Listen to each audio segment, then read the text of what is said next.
sommes dans la fameuse et annuelle Semaine européenne de la mobilité, ce qui en septembre pourra paraître paradoxal au vu du retour de l'immobilité sur nos routes.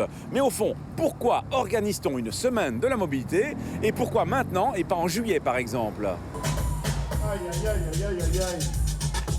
Le mois de septembre est un mois très propice à la discussion autour d'une mobilité plus durable. On reprend le chemin de l'école, on reprend le chemin du travail après les vacances. C'est le moment peut-être de réfléchir à laisser sa voiture au parking, à prendre le train, à faire une partie du trajet à vélo pour aller déposer les enfants à l'école. Donc c'est vraiment le mois propice à une remise en question. À Bruxelles, énormément d'activités pendant la semaine de la mobilité.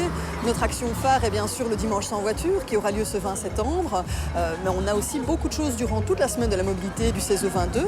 Comme vous le voyez ici derrière moi, on récompense les navetteurs et les usagers qui font le choix d'une autre mobilité avec une petite fête ici à la gare de l'Ouest.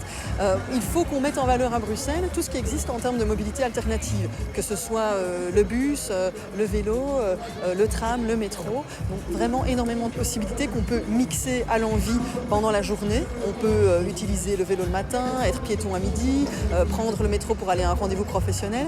Donc il y a vraiment plein de possibilités. Des activités aussi qui se passent via les écoles et les entreprises qui participent beaucoup à la semaine de la mobilité, notamment des sensibilisations au covoiturage, l'utilisation de nouveaux kiss and ride dans les écoles, la mise en place de rangs scolaires, des pédibus, des vélobus. Donc vraiment une semaine très dynamique en matière de mobilité. Bien entendu, de la sensibilisation à la mobilité sera aussi proposée dans les autres régions. Ceci dit, les usagers eux-mêmes ont aussi, par leur attitude, l'occasion d'influencer en bien ou en mal la mobilité globale. Tout d'abord, le code de la route lui-même interdit certains comportements qui sont susceptibles de créer des bouchons, comme de pénétrer dans un carrefour si l'encombrement est tel que vous serez vraisemblablement immobilisé dans ce carrefour, ce qui ne peut que provoquer des ralentissements. A l'inverse, on pourrait passer plus de véhicules lors de la phase verte d'un feu si les conducteurs démarraient plus rapidement. Pour y arriver, il faut que tous les conducteurs soient attentifs et se remettent en route pratiquement ensemble, ce qui nécessite de ne pas être distrait par son GSM ou toute autre tâche annexe. Côté arrêt et stationnement, rappelons par exemple les interdictions de se garer en double file, lorsque la largeur du passage libre sur la chaussée serait réduite à moins de 3 mètres, ou encore dans l'angle d'un carrefour. Toutes ces situations peuvent ralentir, voire bloquer complètement le trafic aux alentours. Et sur autoroute alors, pointons deux comportements. Quand le trafic devient dense, il vaut mieux rouler au train et ralentir, car les conducteurs qui se montrent impatients, malgré la densité du trafic, sont à la base des ralentissements en accordéon. En voulant rouler plus vite que la vitesse moyenne, ils collent de trop près le véhicule qui les précède et il finit par y avoir un moment où il faut appuyer sur le frein. Et ce coup de frein en entraîne d'autres plus forts du véhicule qui suit, et ainsi de suite, jusqu'à ce que le trafic soit à l'arrêt sans raison visible, plusieurs centaines de mètres en arrière. L'autre comportement à éviter, c'est de changer de bande de manière intempestive.